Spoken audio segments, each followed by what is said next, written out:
Cool. Well, thank you again, guys, for No being problem. here. Thanks for having us Was this all so? across the country. Yeah. So we're here, MBWS, Mr. Brendo's wrestling show. We're recording this for the second time with Marty and Sarah from Marty and Sarah Loves Wrestling. Thank you guys for being here. Thanks for having us. Yeah, what a treat. 2 podcasts in 2 months, right?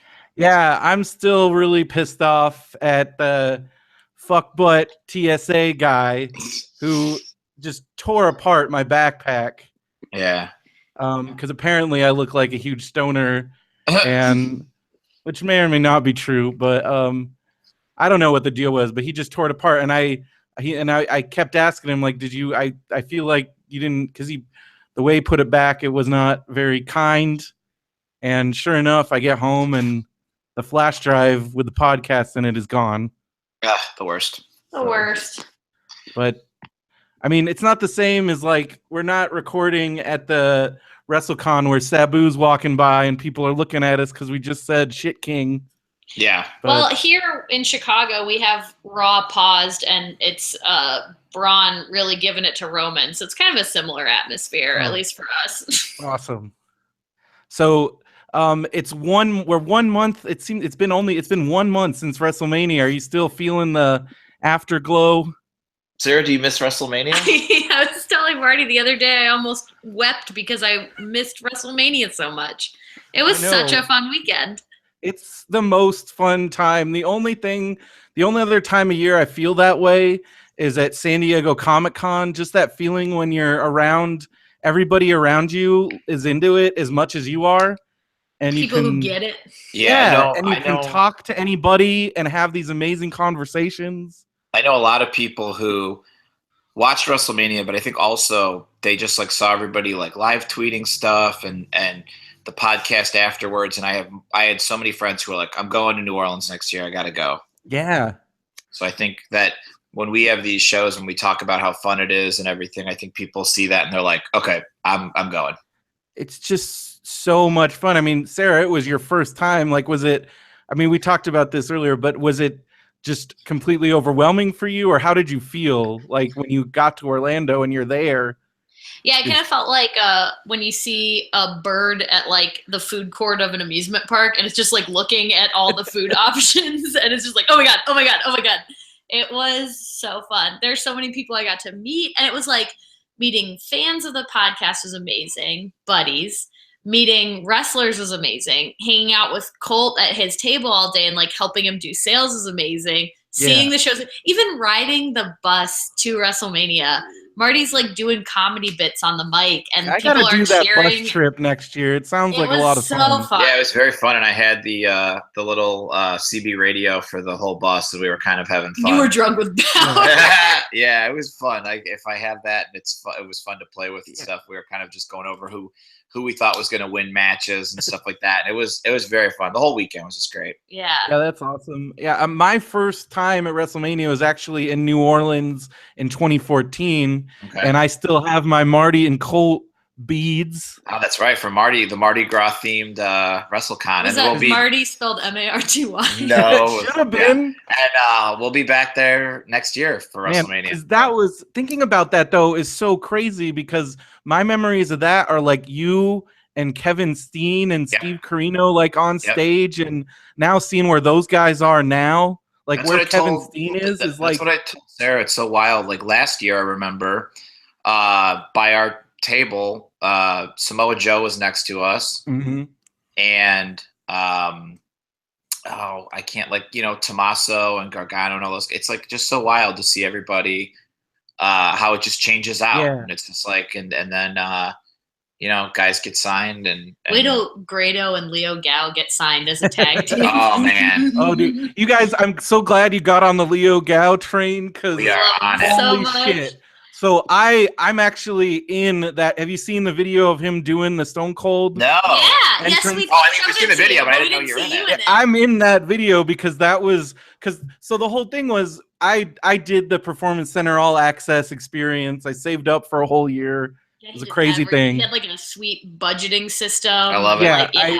I work for a school district, and they basically have this thing where you can withdraw whatever you want from your paycheck, and they put it into a high interest savings account because it's supposed to be like for the summer. Mm-hmm. But now, well, they don't. You used to not get paid over the summer, but now they evenly distribute your pay throughout the year. We had to fight for that. Smart. So instead, now I use it to save up for vacations. Okay. And so that's how I was able to save up the couple $1,000s that this thing cost. But it was money well spent. It was worth every penny. There you go. So we got to do a ring entrance, we got to pick who to coach us, and my coaches were Roddy and Alistair Black. Oh, very good. Awesome. Fun. And they convinced me to do Nakamura's entrance. Okay. Yeah, how was that happened? I did it in front of I freaked out at first, but then I'm walking down the ramp and everybody, and it's the whole NXT roster. The entire roster, and they started going crazy, and I just got really into it. And then I walk up to Shinsuke, and we did it together. Oh, that's so cool! And then just the look on his face, he was so excited. Although the wrestlers make getting in and out of the ring look really easy. Yeah, it's not at all. Yeah. I totally almost fell back out of the ring when I was trying to get into it. Whenever I do ring announcing and I'm getting in and out of the ring, I'm just saying to myself, don't fall. So I've gotten in the ring in high heels before, and that's oh my gosh. And then you're like, don't anyone see that my legs are trembling? When I ever see the I forgot her name, but the woman, the Evolve announcer. Yeah. She I don't know how she does it. I don't know. It's impressive how she manages, and it's also like just leg strength thing. I think because I was learning to distribute my weight differently when I wore heels, and they also tell me to wear flats because they want to make the wrestlers look big and strong. So I'm like, you know what, this works out for everybody. Yeah, and it would. I didn't even try to get up on the turnbuckles. Some of the guys did that, and I'm like, nope, not even, because I was blown up by the time. Well, even Leo had some trouble with the top rope there. Because Leo was watching us all do that, and I guess he's like, I want to do that too. So the last one, Stone Cold's music hit, and Leo comes out, and you've seen the video. Everybody went crazy. I love it. Oh, he's wonderful. Yeah, we got an email from Court Bauer just with a tweet. And he was like, you got to see this guy. Look at all of his social media. And we were like, yep, immediately on board for Leo now. I used to, after college, I taught English in China. And I lived up in the far northeast. And Leo's from Inner Mongolia, and I've actually been there. Oh, cool. And so when I was at the PC, the one of the guys I was with he's from Hong Kong. And he went and introduced me to all because they've got 10 people, I think, from China. Yeah. And they were all just Chinese people are always fascinated when they meet an American that willingly went to China and lived there. So yeah, that's awesome. It was really fun talking to Leo, and I hope, because he's also a super awesome amateur wrestler. Yeah, I know all those guys are super big. But, yeah, Leo's only been doing pro wrestling for 9 months. That's awesome. But I think it works out for him, man. I hope it does too. But some of those other guys, they're really impressive. I mean, what's the guy's name that was actually in the Andre Battle Royal? Yeah, I can't remember his name. Big guy or no, not Big Damo. No. Yeah, I know that, and it's funny too because I saw they were kind of showing that WWE.com had 5 reasons why you should fall in love with Leo Gao, and it was the one when they're all in their suits and he's in his leather jacket, a vest and a leather jacket and stuff, sunglasses. Looks like he's in the outfit that you wear normally. Yeah, he's in my walk around gear. Yeah, the other thing that experience gave me, because I was gonna tell this to Sarah and then I think I sidetracked, but I got to do commentary with their new guy, Vic Joseph. Very cool. That's awesome. And it made me, because I know you guys both do commentary. Yeah. And people on the internet are all like, "Fuck Michael Cole," blah blah blah. They have no idea how hard that shit is. Also, you didn't even have Vince McMahon yelling in your ear. I didn't even have Vince McMahon yelling in my ear, but just coming up with things to say, especially as a color commentator, which is because Vic was doing the play-by-play, and he's asking me things, and I'm like, And it's just like I guess everybody just thinks that it's so easy, but I couldn't imagine doing that with like Vince screaming at you. Oh boy. Yeah, it seems not fun. Yeah. It was hard enough. Like I did it twice because I really wanted to get picked to do the commentary for the private show that they did, and it came down to me and one other guy, and he was better than me. He was better than me. Hey, I got to do a ringside interview there you go. with That's Oni awesome. Lorcan. I almost prefer the interviews to the commentary. I like both, but I really have a good time when I get to hold a mic up in somebody's face. Yeah, it's crazy. So you guys live in Chicago. Did you just hear? I just read the news that like Billy bought something in Billy Chicago. Corgan purchased the NWA, or like the rights to the NWA. So he just bought the rights. Is he gonna like start his own thing then? I would assume he's gonna be rapping. No, not the band NWA, the National Wrestling Alliance. I assume that because did he buy it from that one dude? What's Bruce that guy? Thorpe? Yeah, who got it under some shady dealing somehow. Yeah, he's always getting into trouble. Yeah, Billy. Mike Johnson at PW Insider. He wrote all about it and kind of explained everything. And I would assume, and I mean, of course, there's no details yet or anything like that. I have a theory that he's going to try to somehow reprise the NWA title and make it be this like traveling championship. All these people, and I'm the same way, like who grew up like when you used to see Ric Flair defend the NWA title on like World Class or go to the UWF and all these other companies. It was like, wow, it's real cool. Like a traveling world champ, or go to Japan and defend it. And I have a feeling Billy's probably you know, and I mean it in the best way possible, like a mark for that. Oh yeah. So I think he thinks, or maybe he thinks like, hey, I can, you know, create this title or bring this title back and strap it to somebody, because that was the idea a long time ago. Before Daniel Bryan got signed, the first time they were going to make him the NWA champ, and they were going to try and push this like traveling champ thing. Well, then they did that whole thing with Adam Pearce and with Colt, and well, they were doing that, and it was kind of catching on. And then when that Bruce Thorpe guy got in charge, he didn't want Cabana to be the champ, and that was kind of like the end of it. And it's weird, the NWA champs that they've had, and they had a weird tie-in with New Japan for a while. Tenzan was the champion for a while. Yeah, and they'd have like Rob Conway was the champ, and they had a lot of other guys who were they brought in some super randos. What was that guy's name? Like Big. Oh yeah, there were some randos that were super randos wrestling in New Japan. Is the situation that this is like a lawless championship that can just float across and whoever can have it? It's like a governing body. Yeah, all these small company, all these small, imagine all the indie feds. It's also what Jeff Jarrett was trying to do with Global Force, and that kind of failed miserably. So it'll be interesting, but I don't know. It's one of those things too, where it's kind of like, what are you actually buying? Like the belts and the name, and I don't see, you know, PWG or AAW or AIW being like, yes, we'll recognize your champion as the world champion. So they don't have their own. It's not like a company that has its own ring. Back in the day, it floats. It was like a group of promotions that made up the NWA, and then there was kind of one company became kind of like, all right, we're the NWA. Okay, so it's a floating thing. Yeah. All right. Hey, I'm willing to see where it goes. People have tried to do that. It's like they're trying to bring back the old territory system, and I don't know. Again, guys are marks for that. Like I like reading about old territories and hearing about it. Yeah. Guys coming in and out, and a one world champion defending. Let me ask you a question. The NWA title, which is it's smaller. Yeah. Do you stick with that because of the history, or do you change it up and create a new, bigger title? No, if you're going to have NWA, I think especially for the people that it means something to, you have to have that belt. There's no way Billy's not going to design a giant Billy belt. loves giant belts. When he did Resistance Pro. But women's without that terrifying. belt though, you're not gonna your target audience is immediately gonna be pissed off. Can you do a larger version of that title? Maybe. I don't know. That title is very, I know it's iconic. When I think of that title, I think about like Dusty Rhodes and Harley Race and what if they glue it to a bigger belt? Maybe.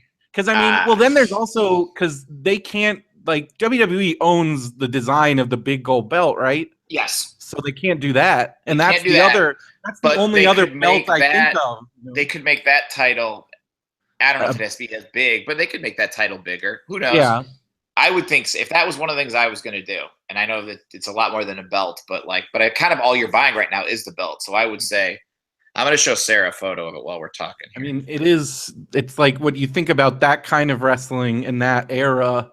And again, the kind of guys that are going to invest into going to NWA shows, they're very particular about that kind of stuff.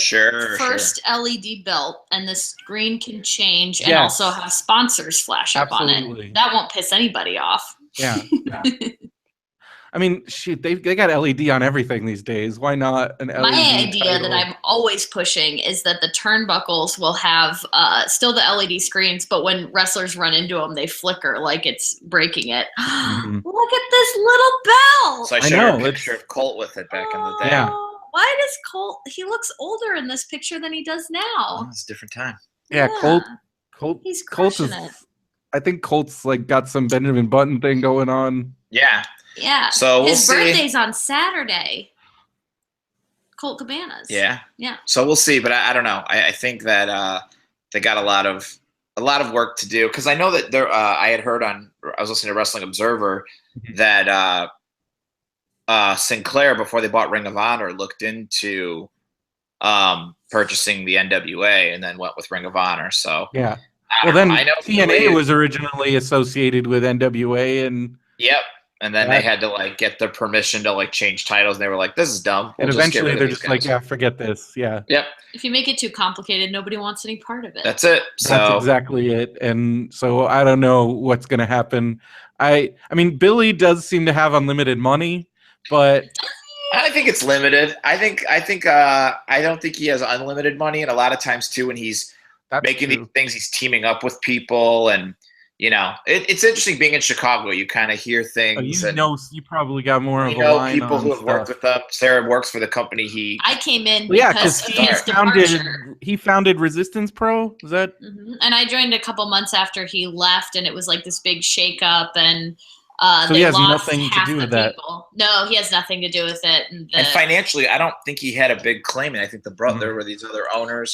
There was a lot going into it. There's like some other people involved who like did the music with Billy, and then the brothers were financing a lot, and it was a big mess, and then it ended on very bad terms. I think both sides will say that the other one was wrong. So he's never been like the one and only boss. Okay. Like he was almost at TNA, almost at so he's a collaborator, but he does treat it a little bit like he's the one and only boss. So it presents some difficulties. So it'll be really interesting to see what happens when he is the only boss. Yep, and he might. Who knows? He might have a TV channel who's like, let's do this. But I mean, he almost had that reality TV show. That's like the big unspoken Resistance Pro thing that kind of led to the demise. Yeah, but I mean that I think a lot of people, like a reality show or something like that, they think it'll be like this one. It's like, okay, maybe you would have done a reality show and it would have been one season and then it wouldn't have gotten picked up, and then what? Branson famous. Yeah. So I think there's a lot of things like that where people think like it'll be a magic bullet, or and I know Billy Corgan and I know people who've worked with them, and there are people who will hear his name and they'll be like, "Ooh, we'll take a meeting with Billy Corgan. Like we get to meet Billy Corgan. That's very cool." I mean, he's been on our podcast a couple times. He comes by our show every once in a while. But I think that, when it comes to starting a new company, and I mean, there's not a lot of wrestlers out there that aren't signed by WWE, and if they're not there, they're with Ring of Honor and New Japan or Lucha Underground. Or Lucha Underground, they're tied up with that. So it's like, who are you gonna get? I mean, again, look at the Global Force roster, and there you go. Like, he's got buddies though. He's got buddies that left with him from Resistance Pro, and I mean, there are people. Yeah, but I mean, if you buy the NWA and you're like, hey, I would assume like right away he's trying to compete with Ring of Honor. And how do you do that when Ring of Honor themselves are having a problem securing talent? Yeah, so it's tough. It'll be real tough. Because man, I mean, it's crazy. Like again, we just talked about this. Like, it seems like WWE is really sweeping everybody up. Like anybody gets any attention. And now they got their eyes on guys like Leo Rush. Yep. And probably even like your Donovan Djax and. Well, yeah, and then you get that thing too where WWE will tell people, whether it's like overtly or what, they'll say, "Hey, we're probably going to sign you, so don't go to TNA." And then they're just kind of in a holding pattern. Yep. Yeah. So I wonder if Vince has seen Keith Lee yet. I don't think Vince has seen Keith Lee, but I'm sure William Regal has, and I'm sure they're like, okay, we'll just keep working and we'll get you in here. Because he was I had never seen him live before this WrestleMania, and like, holy shit, he's something else. He's making his AEW debut this weekend. I'm very excited. Ooh. He's amazing. Yeah, I saw him and Ricochet at Evolve. I saw this Mania. That's the other thing that's crazy about Mania. I know you guys didn't get to go to a lot of the indie shows because you're working, but a lot of these guys, I think I went to non-WWE events. I went to 12 shows. Yeah, I think Sammy wrestled 11 matches. Sammy was at all of them. Yeah, I think he wrestled 11 or 12 matches. Him and Joey Ryan and like Keith Lee and all these guys, they were just working their asses off. We thought you were tired hosting all those WrestleCon panels. That's what I was telling Sarah. I'm like, God, I'm like tired. I'm like, man, I can't even imagine these guys who wrestled so many matches. Well, you're watching Colt go from manning the table all day to immediately going to shows. Yeah, I don't know how they do it. Podcasting in the middle of the night. It was incredible. But that's another thing too for that WrestleMania weekend. Like that's a weekend where they can make not only make a lot of money, but you make a name for yourself. You get seen because I know for a fact that just from my brief time at the Performance Center, like they got their eyes on all these guys. Oh yeah, absolutely. Especially the Evolve guys. Like there is a reason why Leo Rush is in Evolve right now. Yeah. I can tell you that right now. That's the last step to NXT. Yeah, and Evolve. I think that's why I think I mean, yeah, I definitely like those guys. Like Evolve's actually coming to Chicago. Are you gonna check that out or? Yeah, that's actually a combination show that's Freelance and Resistance Pro are sort of hosting and doing shows earlier in the day, and then Evolve's happening that night. So Marty and I are going to be commentating the Resistance Pro show and then hanging out to watch Evolve. Are you guys going to Backlash? I don't think so. I don't think we have Backlash fever. I'm still up in the air about NXT. Waiting for some house shows too. Yeah, house shows. Getting that we're back to 2 pay-per-views a month, and that's a lot. Yeah. Goodness gracious. And I mean, I've heard the ticket prices keep dropping for the NXT show. Oh yeah. But I'm there. We'd have to leave the Evolve show to go to that, right? Yeah, the Backlash show. I think they're trying to. I got in their email list, and it sounds like Gabe is saying that you're going to be able to do both. I'm sure they would be smart for them to make that happen. Because I know that's what they've been doing. They're about an hour away from NXT. Or they're about an hour away from the Allstate That's Arena. The thing is that like that's the thing about like Evolve.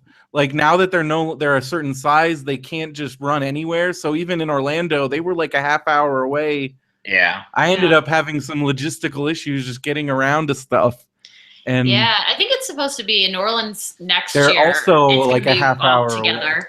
Yeah, it's interesting because like WrestleCon, they try to be as close to the Mania stuff as possible. WrestleCon's not going to be at the same place it was last time in New Orleans, is it? It is. Yeah, it will. It will be. That place was a little small. Well, but they're expanding it to the parking lot, and they're going to have a giant tent in the parking lot. That'll work then. Yeah, it's going to be great. Because I'm like, because it was packed 4 years ago. Yeah, they're aware of that. So it's like that one place will be kind of all your vendors, and then the arena will be kind of a man-made arena outside. It's going to be really cool. And those tents are incredible. Like the technology. I used to work at a museum exhibition in a tent like that, and the only time you knew it was a tent was when it stormed and everything would blow around. Yeah, it'll be cool. And the weather's great there. It's going to be awesome. That was a super bummer because was that year where you guys ended up having to like not do some stuff because it was, or was that in San Jose where it was raining? Yeah, that was San Jose. That was outside with the ring and stuff, and the weather was real weird.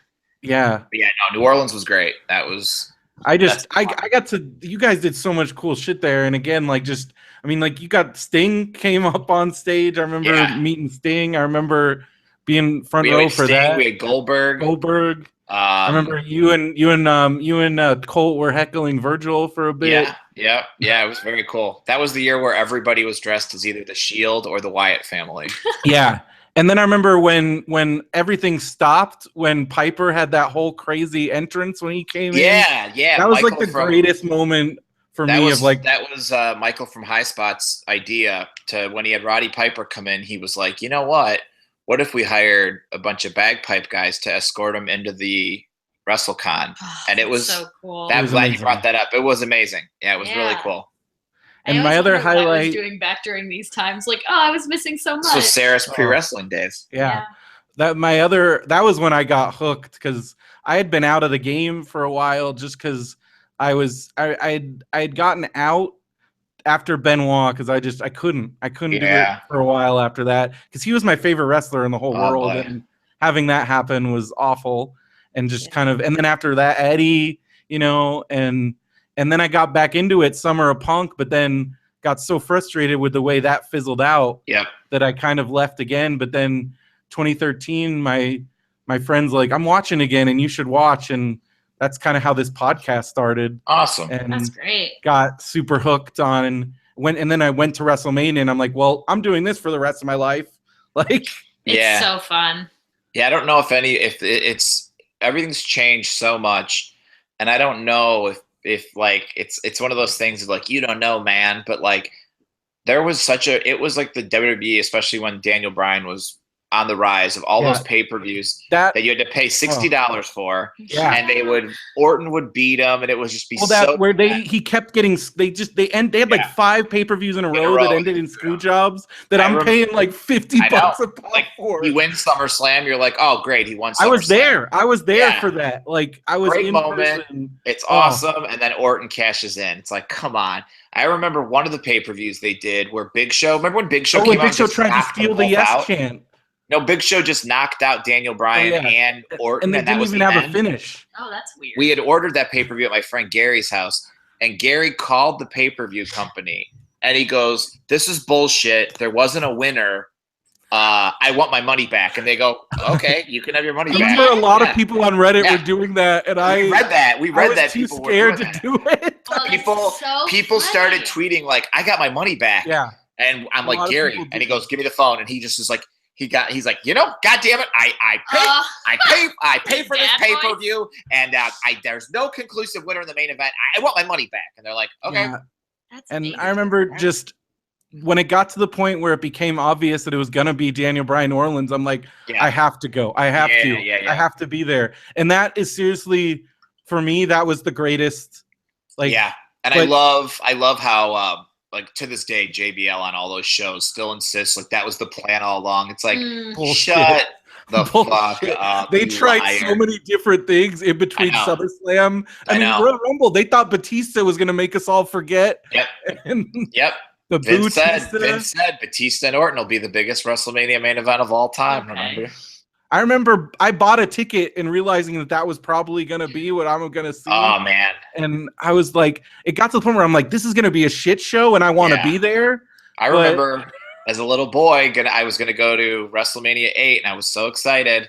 And it was going to be Ric Flair versus Hulk Hogan. And then they changed it. And I was so bummed. I was so bummed. You were there for that? Yeah. It was one of the worst WrestleManias ever. Oh, did you go to 13? I went to 13 also. I've been to 2 of the worst WrestleManias. You've been to 2 of like the worst. Yeah, but you were there for Austin and Brett, which is like the thing. Where I say, okay, WrestleMania 8 was terrible, but Brett and Piper was awesome. Yeah. And then I went to WrestleMania 13 and saw to what I think is the greatest match of all time. Oh, yeah. That is. For me, that's it right there. Speaking of Bret Hart, my WrestleMania what if, my first WrestleMania should have been 12 in Anaheim. Yeah. The Iron Man match, but I got deathly ill. And my mom would not let me go. Yeah. And I was beyond. Did you order it on pay-per-view? Yeah. Okay, it was the only pay-per-view I ever got to order as a child. That's a good mom. Yeah. All right.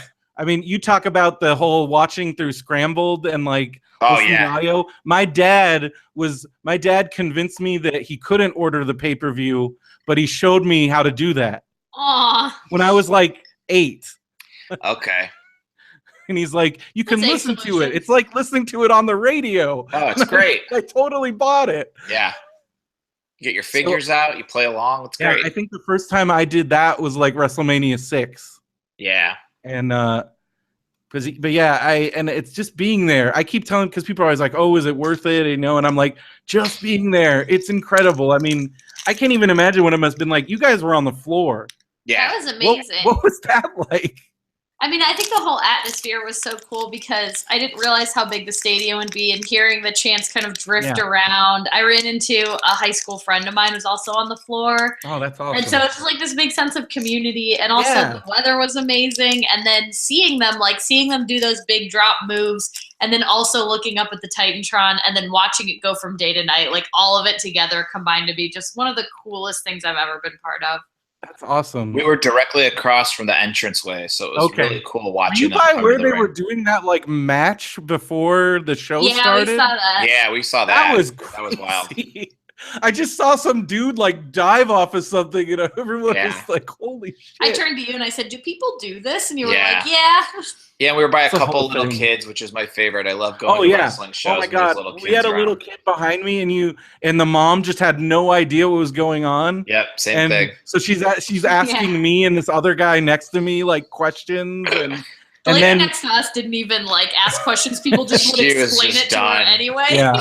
Sitting. This is the Undertaker. It's a big deal. Okay, sure. I had to tell her. I felt bad at the end because this little kid was great, but he was being a little shit king a lot of the times. Yeah. But in a good way, like a fun little kid way. But he was like, Undertaker sucks. Yeah. Taker sucks. Roman forever. Hey, man, that's his guy. But then when it was just the Taker in there, and all the men in the everybody in the audience is having their Undertaker moment, and the kid was still yelling stuff, and I'm like, you guys might want to leave. Oh no! People were getting pissed. And I didn't want to have anybody ruin this kid's night. Yeah. So I'm like, hey, you might want to just take your son and.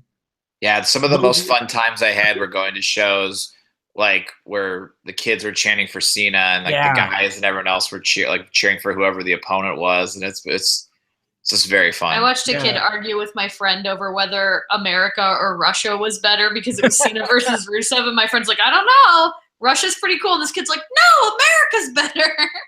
This guy had come from Germany to go to WrestleMania. He'd never been before, and he like was with his like friend from Orlando, and they were just having so much fun with this kid. He like taught him fake curse words in German because he didn't want to actually teach, because the kid's like, teach me a curse word in German, and the kid's like, but it was pretty fun. That's the best part I think about WrestleMania is like hopefully I've never had sat next to total idiots. I'm sure because you're there. It's so long. It's like 6-7 hours. You're sitting there. So I'm like, was having a nap by the end. Oh man, yeah. We had like a couple people around us who clearly were just like there because of a kid or someone else, and it was just like it's kind of fun. Like that's a long day to bring someone out. That's a dedicated parent right there. Yeah, like because I have to get there early because I almost last year in Dallas I had this horrific experience where at AT&T Stadium the Wi-Fi wasn't working. Which I heard about that. And the reason why our friend Ryback is so mad because the arena was mostly empty. It was because they wouldn't. I got there so early, and I got in during the Dudley Boys Usos match. Oh man, we were outside for like 3 hours. Yeah, it was crazy. They couldn't. I was scared about that, and I was scared about the weather, and everything was perfect there. Yeah, and I walked right in, no problems, no line, nothing. And I got in quick. They made me throw my purse away, but I got in. Oh yeah, the clear bags thing. Mm-hmm. I saw ladies throwing away like Gucci. Yeah, I wish they would have donated them. That's my big. Yeah, I'm like, I hope they do that. No, they were in the trash. It was disgraceful. That's horrible. Although I think the security lady said you guys had the security lady on your show, and she said, "Yeah, I think she protected the business a little humoring you guys."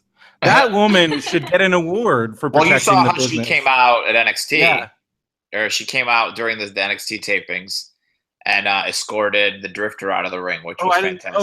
Yeah. That was did a very cool callback to her. They had her come out and put the Drifter in like an arm, like a hammerlock, and drag him outside of the ringside area. It was very cool. Yeah, Yeah. NXT, I was wearing my little Enzo street shirt when I went backstage to Takeover. Awesome. And Finn Balor said, "Nice shirt." So, oh, that's big. Yeah. Hey. That's big for a little guy. And then the new guy, and also the new guy that was wearing the heart pin. Yeah.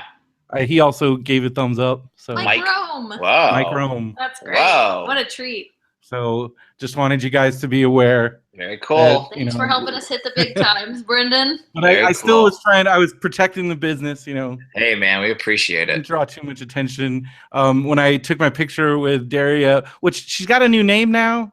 I don't know how I feel about that. What's her new name? I forgot what it is, but I guess she came out. She's going to be on this next week of NXT and got a new name. Okay. They love to do that there. I mean, yeah, I know. That's where you have to remind yourself that it is developmental. Oh, she's going by Truth or Daria now. No, she's not. That would be the best. But she looked at my shirt. She's like, "Is that Enzo?" I'm like, yeah.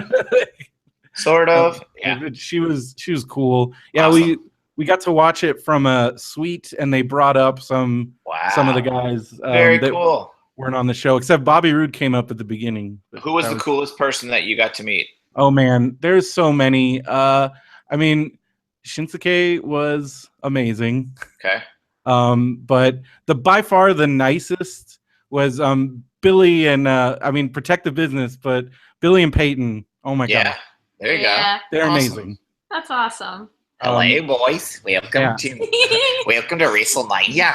When I walked up into that kitchen area in the performance center, which was just surreal because I've seen so many videos and everything.